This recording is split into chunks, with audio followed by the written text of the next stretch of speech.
buenos días. Nos encontramos con el señor Antonio Valeriano Romano, muy conocido aquí en Casa Grande. Él ha escrito 4 libros, es profesional en salud y también ha sido conductor de programas de cultura aquí en el distrito. Vamos a dejar que él se presente también y nos hable un poco de su trabajo. Bien, ahora solamente estoy abocado a ser docente y capacitador en el área de salud, especialmente en enfermería en la ciudad de La Plata, Argentina, provincia de Buenos Aires.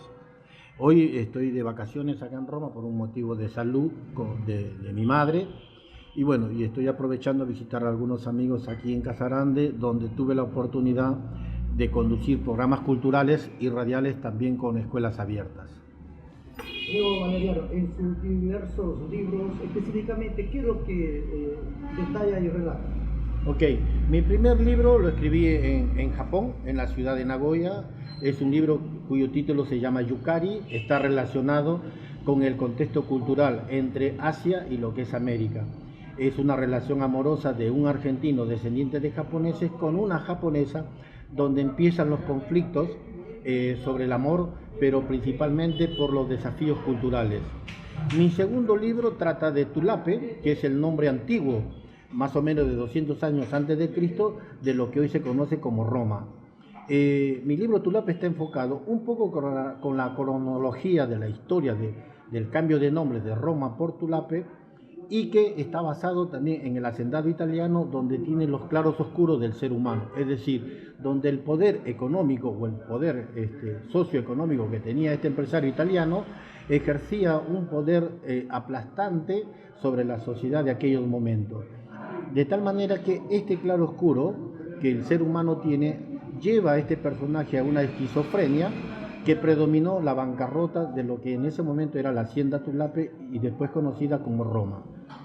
El tercer libro se llama Sin Esperanza. Este libro se trata de una líder de origen negro, también en la población de Roma, donde ejercía el poder de gobernanta y de curadera o chamán. Esta señora, por el ente, tenía una especie de poder sobrenatural, cuyo poder ejercido sobre la población hacía que esta era como la regidora de esa población y de las peleas con las autoridades, en este caso el hacendado. Mi cuarto libro se llama Muek Muchi. Se trata de la cultura mochica, donde se establece que la cultura mochica no tiene un origen autóctono, sino deriva hasta de la cultura cupidniqui.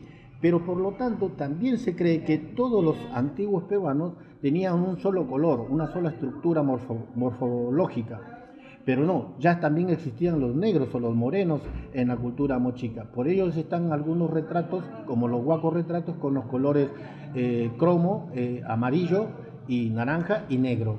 Esos colores simbolizaban que realmente en la cultura mochica ya habían individuos con colores distintos, ¿no? Uno más claro que el otro. ¿Hay alguna proyección para otra próxima edición? Ahora estoy aprovechando mi estadía aquí en la provincia de Ascope. Estoy investigando sobre un profesor de aquellos momentos de la Direl Ascope, hoy llamada UGEL Ascope, que ejerció la profesión en Sausal, ejerció la profesión de auxiliar de educación. Él es el profesor Pedro Flores, que hizo un libro llamado Crítica a Sócrates. Imagínense que un profesor hacer un libro cuyo tratado es criticar a Sócrates es bastante osado, bastante valiente, ¿no? Para hacer una crítica a uno de los grandes filósofos universales del mundo, como es Sócrates. Pero bien, me parece interesante la historia de Sócrates porque imagínense, si Sócrates nunca escribió un libro y solamente lo hizo su discípulo llamado Platón, que escribió sobre Sócrates, entonces me llama la atención que 60 años después se puede escribir sobre Sócrates cuando uno ve un accidente de una hora después y le cuenta a un amigo o a un vecino, esa historia se termina por tergiversar. Entonces me parece importante dar a conocer el planteamiento de Pedro Flores de que realmente Sócrates, algunas frases como por ejemplo, no sé si ustedes han escuchado que el amor platónico es el flechazo, el conocimiento de la mirada instantánea y la pasión. Pero la pregunta sería, ¿es de Sócrates o de Platón o viceversa? Entonces estoy investigando sobre este texto, ahora acá en la provincia de Ascope, para que sea mi quinto libro. Cambiando un poco el tema, cambiando un poco el tema, ¿cómo después de años que viene acá al Valle, cómo ve Roma, cómo ve Casagrande de acuerdo a la situación que estamos pasando ahora? Por lo general al Perú no vengo año por año, vengo siempre en un periodo de 3 o 4 años y eso me permite visualizar de que no hay muchos cambios estructurales, pero no es un problema de distrito ni de provincia, es un problema estatal, de los gobiernos nacionales. Las instituciones no funcionan en el Perú, tanto en la educación como el poder judicial y el poder económico. Fíjense ustedes seguramente saben mejor que yo el caso de este personaje de televisión llamado Chibolín. Chibolín, por ejemplo, ha sido encontrado con una corruptela de sinnúmero de instituciones. Eso nos demuestra, Chibolín ha demostrado, ha descubierto, ha sacado la sábana oscura que cubre al Perú. Porque Chibolín ha demostrado que la Fiscalía, que el Poder Judicial, que la Procuraduría, están podridos, están llenos de corruptos. Entonces, imagínense qué podemos esperar nosotros en el equilibrio, por ejemplo, judicial.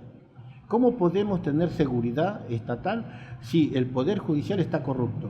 ¿Cómo podemos tener resguardo de seguridad si la policía es corrupta? Entonces, ¿qué nos queda a nosotros?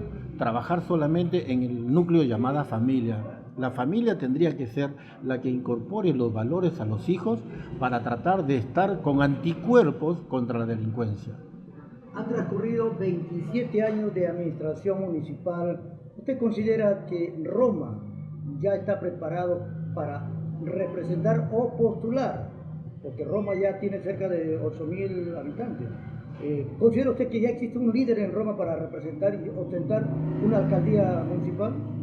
Bueno, tengo entendido que hay algunos líderes romanos, entre ellos Marlon Rondrán, que es abogado, y con otras personas de alcaldías vecinales que están tratando de elevar un planteamiento al Congreso para que Roma sea reconocido como distrito. Pero el tema no pasa solamente por cumplir parte de la ley de tener cierta cantidad de habitantes para dejar de ser centro poblado menor para pasar. El tema se trata del presupuesto. Imagínense que entre Casagrande y Roma solamente hay una diferencia de 7 kilómetros. Entonces, crear muchos municipios nos transforma solamente en burguesía, y eso en lugar de mejorar, ¿no es cierto? Porque no todo descentralizado es mejor. Entonces, imagínense que Roma, con la población comercial que tiene, no creo que pueda abastecerse para cubrir sus gastos administrativos con un ente municipal independiente. Sería muy difícil, ¿no? Después, aquí la pregunta también sería que después de años, o sea, llegar aquí a Perú, a Roma, no solo las diferencias en cuanto a obras o en cuanto a cambios, sino de la manera de pensar del romano. Último hemos tenido muchos acontecimientos de violencia los cuales no son denunciados, aparte de la falta de efectivos, de los problemas estatales. ¿Qué le podría decir a los grupos? Es una pregunta interesante, es muy interesante. Pero fíjense ustedes que nosotros, los romanos, hemos mamado una cultura de un patrón cuya origen era italiana. Y no solamente del último llamado Víctor Larco, porque también anteriormente estuvo los tíos, que era Andrés Larco. Por lo tanto, el romano tiene una formación un poco itálica. El itálico es bastante soberbio, pedante y belicoso. Siempre ha conquistado a través de la fuerza, de la violencia. En cambio, Casagrande mama de una cultura netamente alemana, porque desde el primer dueño de esta hacienda, que era don Albrecht, después viene la familia Gildemeister, tiene una formación alemana, y el alemán por lo general siempre está pensando en lo que es cerebral, educación, capacitación, meritocracia. Por eso es que entre Roma y Casagrande tiene una filosofía de vida diferentes entre sí, y tienen caracteres diferentes. No se olviden ustedes que de los años 80 y 90, cuando habían problemas sindicales o asambleas o paros en la empresa, siempre se decía, ya vienen los romanos, como que era la última voz. ¿Pero por qué? Porque ellos aplicaban la violencia. Y a veces las discusiones se terminaban con violencia. Entonces, eso no es bueno para una población. No es bueno terminar con la violencia, las discusiones, sino a través del diálogo. Bueno, ¿estamos cambiando? Sí, seguramente estamos cambiando, pero va a tardar muchísimo porque en esto tiene mucho que ver los alcaldes distritales y provinciales para que se forme un nuevo ciudadano. Fíjense ustedes, el distrito se llama Casagrande y el casarnino interpreta que el distrito es solamente Casagrande y no Moca y no Roma. Entonces eso va a costar tiempo para entender que el romano es de Roma, pero es parte de un distrito llamado Casagrande. Entonces esa es una concientización que nos va a llevar años para tratar de pensar todos romanos de Moca y casarninos como un solo distrito. Como exfutbolista nos mencionaba que ha paseado su talento en clubes de aquí de Casagrande. ¿Cómo ve ahora estas etapas que se vienen desarrollando aquí, la etapa distrital, los talentos que salen aquí en Casagrande pero no llegan a más, simplemente de repente por falta de apoyo o se pierden en el camino, ¿no? Como vimos hace unos días lo del muchacho que fue arrestado por intentar balear a una persona? Mira, practicar deporte hoy en día es muy problemático. Primero porque socioeconómico, el ciudadano común y corriente tiene casi los bolsillos vacíos. Ahora, además de eso, no se cuenta con una estructura para practicar deporte. También hay un problema cultural en el deporte. ¿Por qué? Porque en todos los distritos lo que más predomina son las canchitas llamadas de fulbito, o sea, es decir, piso de cemento. Cuando el fútbol se quiera practicar, el fútbol es muy diferente, no solamente por las dimensiones, sino por la disposición del jugador dentro del campo. Entonces, si el jugador desde pequeño no se acostumbra a jugar con esas reglas del fútbol y dejarla de fulbito porque es una mala formación, vamos a estar siempre faltando de talento. Ahora, viene otro problema también, de que hoy en día ya no hay tantas instituciones llamadas clubes como para el proceso formativo de los chicos. Antes se buscaba muchísimo a la juventud y se los llevaba para explotar su talento. Hoy en día no existe eso. Debe ser seguramente un problema económico. Pero no te olvides que también nuestra adolescencia carece de valores. Estos valores es predominar qué debo ser yo en el futuro. Por eso es que hoy en día, hasta el gobierno peruano ha bajado la edad de imputabilidad. Es decir, creo que de los 14, 15 años ya pueden condenarlos a los chicos aquí en Perú. Eso significa que nuestra juventud se está perdiendo, porque no tiene valores. Ahora, ¿cómo vas a poder hacer un campeonato de fútbol, por ejemplo, cuando solamente tenés 4 o 5 equipos? Entonces no se puede, la competencia es muy corta. La competencia es muy poca. Mientras más competencia tenga el futbolista, mejor formación va a tener. Porque siempre cuando compites con alguien mejor. Y esa actividad progresiva te va a llevar a descubrir tus propios talentos y a dejar tus defectos en el campo futbolístico. Imagínate, por ejemplo, hoy la selección del Perú tiene un proceso de formación de la sub-20. ¿Y cómo termina con los equipos, por ejemplo, como Venezuela, que terminó siendo goleada? Es porque el proceso formativo en el Perú sigue siendo deficiente. En Argentina y Brasil, por ejemplo, un chico de 12, 13, 14 entrena 2 veces por día y los padres lo acompañan a ese chico. Acá nosotros todavía los padres nos dejan de lado. Tenemos que ir a una cancha solo, tenemos que ir a entrenar solo. No existe esa vigilancia familiar. En cambio, en esos países, para los niños, el fútbol es una profesión. Ese es el cambio de mentalidad que necesitamos. Y ojalá se pueda conseguir aquí en el Perú o la provincia de Ascope. Nuestros padres a nosotros desde chicos nos enseñaban a pelear en la vida, a defendernos solos en la vida, a tener valores en la vida y a encontrar y a elegir lo mejor de la vida. Hoy eso el chico lo ha perdido. Hoy un chico, por ejemplo, no conoce una biblioteca.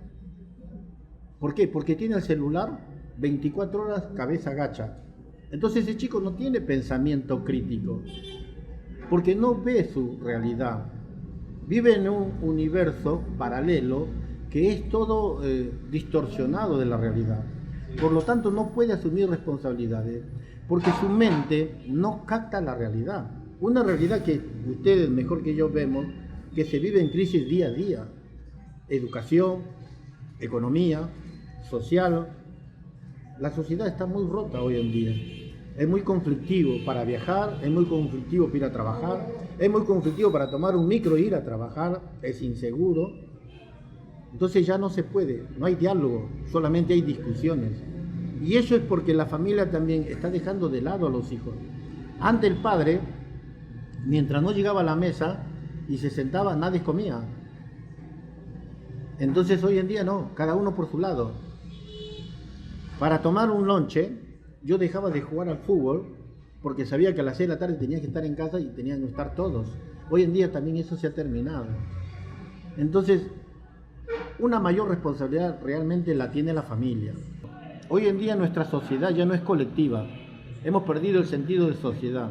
Hoy se ha vuelto mucho más individualista. Y como individualista, su mismo nombre lo llama, es egoísta.